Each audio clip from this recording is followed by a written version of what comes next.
കേരളത്തിലെ പൊതുസമൂഹം മാത്രമല്ല, ലോകത്തെമ്പാടുമുള്ള മലയാളികൾ വടക്ക് നോക്കികളായിട്ട് ഇപ്പോൾ ഇരിക്കുന്ന അവസ്ഥയാണ് യഥാർത്ഥത്തിൽ. ഡൽഹിയിലേക്കാണ് എല്ലാവരുടെയും കണ്ണുകൾ ഇപ്പോൾ കേന്ദ്രീകരിച്ചിരിക്കുന്നത്. അവിടെ നിന്നൊരു തീരുമാനം ഇപ്പോൾ പെട്ടെന്ന് ഒരു മണിക്കൂർ കൊണ്ടൊന്നും തീരുമാനം ഉണ്ടാകുമെന്ന് പ്രതീക്ഷിക്കേണ്ട. പല ഘട്ടങ്ങളുണ്ട്. ഡൽഹിയിൽ തന്നെ ആണെങ്കിലും ഇപ്പോൾ ഖാർഗെയുമായി സംസാരിക്കുമ്പോൾ രാഹുൽ ഗാന്ധി കൂട്ടത്തിലുണ്ടാകുമോ, അതുപോലെ തന്നെ ഹൈക്കമാൻഡിന്റെ വേറെ ആരെങ്കിലും പ്രതിനിധികൾ ഉണ്ടാകുമോ എന്ന കാര്യങ്ങളൊന്നും ഇപ്പോഴും വ്യക്തമായിട്ടില്ല. ഏതായാലും ഒട്ടും വൈകാതെ തന്നെ ഇന്ന് വൈകുന്നേരത്തോടുകൂടി ഒരു തീരുമാനം ഡൽഹിയിൽ ഉണ്ടാകും എന്നാണ് സാമാന്യ ബുദ്ധിയുള്ള ആളുകൾ കരുതുന്നത്. കാരണം ഒരുപക്ഷെ ഒരു പ്രതിസന്ധി വന്നു കഴിഞ്ഞാൽ സോണിയാഗാന്ധിയുടെ ഇടപെടൽ പോലും ഖാർഗെയോ അല്ലെങ്കിൽ രാഹുൽ ഗാന്ധിയോ പരോക്ഷമായോ പ്രത്യക്ഷമായോ ആവശ്യപ്പെട്ടാൽ അവരുടെ ഇപ്പോഴത്തെ പ്രത്യേക ശാരീരിക മാനസിക അവസ്ഥയിൽ സ്വല്പം സമയമെടുത്ത് അവരെ ഉച്ച കഴിഞ്ഞിട്ടോ വൈകുന്നേരമോ അങ്ങാനും കാണാൻ അനുവദിക്കുകയോ അക്കാര്യത്തിൽ അഭിപ്രായ രൂപീകരണം ഉണ്ടാക്കാൻ സഹായിക്കുകയോ ചെയ്യും എന്ന് തന്നെ ഒരു പക്ഷേ കരുതിയാലും അത് അധികപ്പറ്റാവുകയില്ല. കാരണം ഇവിടെ പലതരത്തിലുള്ള സമ്മർദ്ദങ്ങൾക്ക് വഴങ്ങിയാണ് ഇപ്പോൾ ഖാർഗെയും രാഹുൽ ഗാന്ധിയും ഒക്കെ നിൽക്കുന്നത് എന്നത് പരസ്യമായ രഹസ്യമാണ്. സമ്മർദ്ദങ്ങളുടെ പ്രധാനമായിട്ടുള്ള ഉപാധിയായിട്ടുള്ളത് ഇന്നലെ ഇവിടെ നിന്ന് പോയ കേന്ദ്ര പ്രതിനിധികളുടെ റിപ്പോർട്ടാണ്. ആ റിപ്പോർട്ടിൽ തന്നെ ഇപ്പോൾ കിട്ടുന്ന നിങ്ങളുടെ മാധ്യമങ്ങൾ പുറപ്പെടുവിക്കുന്ന വിവരമനുസരിച്ച് ആ രണ്ടാളുകളും അജിത് മാക്കനും അതുപോലെ മുകുൾ വാസ്നിക്കും അസന്നിഗ്ധമായി ഈ മൂന്നിൽ ഇന്നയാളാകണം മുഖ്യമന്ത്രി എന്ന് റിപ്പോർട്ടിൽ എഴുതിയിട്ടില്ല എന്നാണ് മനസ്സിലാക്കുന്നത്. അവർ മൂന്ന് പേരുടെയും ഗുണങ്ങളും ദോഷങ്ങളും അതുപോലെ തന്നെ അവർ കണ്ട MLA-മാരുടെ അഭിപ്രായങ്ങളും ഘടകകക്ഷി നേതാക്കളുടെ അഭിപ്രായങ്ങളും എല്ലാം ഏകോപിപ്പിച്ച് ക്രോഡീകരിച്ചുകൊണ്ടുള്ള ഒരു റിപ്പോർട്ടാണ് അവർക്ക് ഹൈക്കമാൻഡിൽ കൊടുത്തിരിക്കുന്നത്. അങ്ങനെ വരുമ്പോൾ ഹൈക്കമാൻഡ് ആ റിപ്പോർട്ടിന്റെ അടിസ്ഥാനത്തിൽ വളരെ ആലോചിച്ച് മാത്രമേ ഒരു തീരുമാനമെടുക്കാൻ സാധിക്കുകയുള്ളൂ. സാങ്കല്പികമായി പറഞ്ഞാൽ അവർ ഇപ്പോൾ കേന്ദ്രത്തിന്റെ പ്രതിനിധികളായി വന്നവർ ഐകകണ്ഠ്യേന ഒരാളിന്റെ പേര് നിർദ്ദേശിച്ചിരുന്നെങ്കിൽ ഹൈക്കമാൻഡിന്റെ ജോലി എളുപ്പമാകുമായിരുന്നു. അതിനുള്ള സാധ്യതയില്ല. അപ്പോൾ ഈ മൂന്ന് പേരുടെയും യോഗ്യതകളും അയോഗ്യതകളും തന്നെ ഇപ്പോൾ ഹൈക്കമാൻഡിന്റെ മുൻപിൽ ഉള്ളിടത്തോളം കാലം വളരെ അവധാനതയോടുകൂടി മാത്രമേ ഹൈക്കമാൻഡിന് ഈ കാര്യത്തിൽ തീരുമാനമെടുക്കാൻ സാധിക്കുകയുള്ളൂ. അതുകൊണ്ട് അതിന് സ്വല്പ സമയമെടുക്കുമെന്നാണ് വിചാരിക്കുന്നത്. ഇവിടെ കാണേണ്ട ഒരു പ്രധാന കാര്യം നീതു നമ്മൾ നേരത്തെ പറഞ്ഞിട്ടുള്ളതാണ്, ആവർത്തിക്കുന്നില്ല. ഘടകകക്ഷിയുടെ അഭിപ്രായം നിർണായകമാണ് കേരളത്തിലെ സാഹചര്യത്തിൽ. കാരണം കേരളത്തിലെ വർഷങ്ങളായി ഒരു മുന്നണിയായിട്ടാണ് കോൺഗ്രസ് നേതൃത്വം കൊടുത്ത് രാഷ്ട്രീയ പ്രവർത്തനം നടത്തിക്കൊണ്ടിരിക്കുന്നത്. അതുകൊണ്ട് ഞാൻ നേരത്തെയുള്ള ബുള്ളറ്റിനിൽ പറഞ്ഞിട്ടുള്ളതുപോലെ കോൺഗ്രസിന്റെ മാത്രം വിജയമല്ല ഇത്. യഥാർത്ഥത്തിൽ ആക്ഷരികമായി സതീശൻ ഉണ്ടാക്കിയ ഒരു പ്രയോഗമുണ്ടല്ലോ, ടീം UDF എന്ന് പറയുന്ന ആ പ്രയോഗത്തിന്റെ ഫലമായിട്ടുള്ള ഒരു തെരഞ്ഞെടുപ്പ് ഫലമാണെന്നുള്ളത് സാധാരണക്കാർക്ക് എല്ലാവർക്കും അറിയാം. അതുകൊണ്ട് ഘടകകക്ഷികൾ അഭിപ്രായം പറയാൻ പാടില്ല എന്നൊക്കെ ചില വലിയ ബുദ്ധിജീവികളൊക്കെ കോൺഗ്രസിൽ നിന്ന് തന്നെ അഭിപ്രായം പുറപ്പെടുവിച്ചത് ശുദ്ധ അസംബന്ധമാണെന്ന് പറയാൻ എനിക്കൊരു മടിയുമില്ല. ഘടകകക്ഷികൾക്ക് അഭിപ്രായമുണ്ട്. കാരണം ഒരു ക്യാപ്റ്റന്റെ കൂടെ കളിക്കുന്ന ആ കളിക്കാർക്ക് സ്വാഭാവികമായി ഈ ക്യാപ്റ്റന്റെ ഭാഗത്തു നിന്ന് എന്തെങ്കിലും പോരായ്മ ഉണ്ടായാൽ കളിയെ ബാധിക്കുമെന്ന് ബോധ്യമുണ്ടെങ്കിൽ തീർച്ചയായും അവർക്ക് അഭിപ്രായം പറയാൻ അവകാശമുണ്ട്. അതുകൊണ്ട് അവർ പറയുന്ന ആളിനെ ക്യാപ്റ്റൻ ആക്കണമെന്നല്ല അതിന്റെ അർത്ഥം. അതുകൊണ്ട് അവർക്ക് അഭിപ്രായം പറയാൻ അവകാശമില്ല എന്ന് പറയുന്ന ഏത് നേതാവാണെങ്കിലും ഏത് ബുദ്ധിജീവിയാണെങ്കിലും അതൊക്കെ ഒരു ശുദ്ധ അസംബന്ധവും വിഡ്ഢിത്തരവുമാണെന്ന് പറയാൻ എനിക്കൊരു മടിയുമില്ല. ഇന്ന് ബഹുമാനപ്പെട്ട ഉമ്മൻചാണ്ടിയുടെ മകൻ ചാണ്ടി ഉമ്മൻ പറഞ്ഞിരിക്കുന്നല്ലോ രാവിലെ, അവർക്ക് അഭിപ്രായം പറയാൻ സ്വാതന്ത്ര്യമുണ്ട്. അവർ അഭിപ്രായം പറയട്ടെ. മുസ്ലിം ലീഗ് ആകട്ടെ, കേരള കോൺഗ്രസ് ആകട്ടെ, RSP ആകട്ടെ, അല്ലെങ്കിൽ ജോൺ സി കാപ്പനാകട്ടെ, അല്ലെങ്കിൽ CP ജോൺ ആകട്ടെ, അവർ അഭിപ്രായം പറയട്ടെ.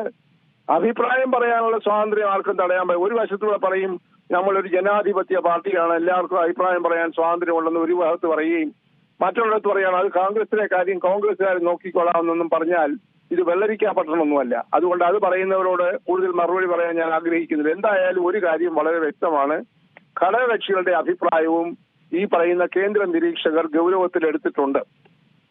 അത് അവര് ഹൈക്കമാൻഡിനെ ധരിപ്പിക്കുമെന്ന കാര്യത്തിൽ സംശയമില്ല. വേറൊരു വാർത്ത വരുന്നത്, മുസ്ലിം ലീഗ് നേരിട്ട് തന്നെ ബഹുമാനപ്പെട്ട ഖാർഗെയുമായി ഈ വിഷയം ഈ ആശയം കൈമാറിയിട്ടുണ്ടെന്നാണ് വളരെ വൈകി വരുന്ന റിപ്പോർട്ടുകൾ. അവർ ഇന്നയാളിനെ മുഖ്യമന്ത്രിയാക്കണമെന്ന് പറഞ്ഞിട്ടില്ല. അത്ര വിവേകമില്ലാത്തവരല്ല മുസ്ലിം ലീഗ് നേതാക്കൾ. പക്ഷേ അവരുടെ അഭിപ്രായങ്ങൾ, അവരുടെ വികാരങ്ങൾ അവർ തീർച്ചയായും കേന്ദ്രത്തെ അറിയിച്ചിട്ടുണ്ടെന്നാണ് എനിക്ക് മനസ്സിലാക്കാനായി സാധിക്കുന്നത്. അതൊന്നും തള്ളിക്കളയാവുന്നതല്ല, അതൊന്നും കൊച്ചു കാര്യമല്ല. കേരളത്തിൽ രണ്ടാം കക്ഷിയാണ് മുസ്ലിം ലീഗ്. എത്രയോ വർഷങ്ങളായി ഐക്യജനാധിപത്യ മുന്നണിയുടെ അവിഭാജ്യ ഘടകമാണ്. അപ്പൊ അവരുടെ അഭിപ്രായങ്ങൾ കേൾക്കാൻ പറ്റില്ല എന്നുള്ളത് വരത്തില്ല. അതുകൊണ്ട് അത് പരിഗണിക്കേണ്ടി വരും. അങ്ങനെയൊക്കെ വരുമ്പോൾ സാവകാശമായ ഒരു തീരുമാനം, ഇന്ന് സാവകാശം എന്ന് ഞാൻ പറയുമ്പോൾ ദിവസങ്ങളെടുത്തുള്ളതല്ല, വളരെ അവധാനതയോടുകൂടിയുള്ള ഒരു തീരുമാനമെടുക്കും. ഒരു പക്ഷേ ഞാൻ സംശയിക്കുന്നത് വേണ്ടി വന്നാൽ സോണിയാഗാന്ധിയോ ഖാർഗെയോ ഒക്കെ AK ആന്റണിയുമായും ബന്ധപ്പെടാൻ സാധ്യതയുണ്ട്. ടെലിഫോൺ വഴിയായി ബന്ധപ്പെട്ട അദ്ദേഹത്തിന്റെ ഇംഗിതമോ മനസ്സിലിരിപ്പോ ഒക്കെ കേൾക്കാൻ സാധ്യതയുണ്ടോ എന്ന് സംശയിച്ചാലും അധികപ്പറ്റാവുകയില്ല. എന്തായാലും ഇവിടെ ഒരു വലിയ വിചിത്രമായ ഒരു കാര്യമുണ്ട്, അതുകൂടെ പറഞ്ഞ് ഞാൻ അവസാനിപ്പിക്കാം. ഹൈക്കമാൻഡിന്റെ ഭാഗമായിരുന്നു കഴിഞ്ഞ ഒരാഴ്ച മുമ്പ് വരെ KC വേണുഗോപാൽ. ഇപ്പൊ എന്താ അദ്ദേഹം കളം മാറ്റി ചവിട്ടുന്നത്?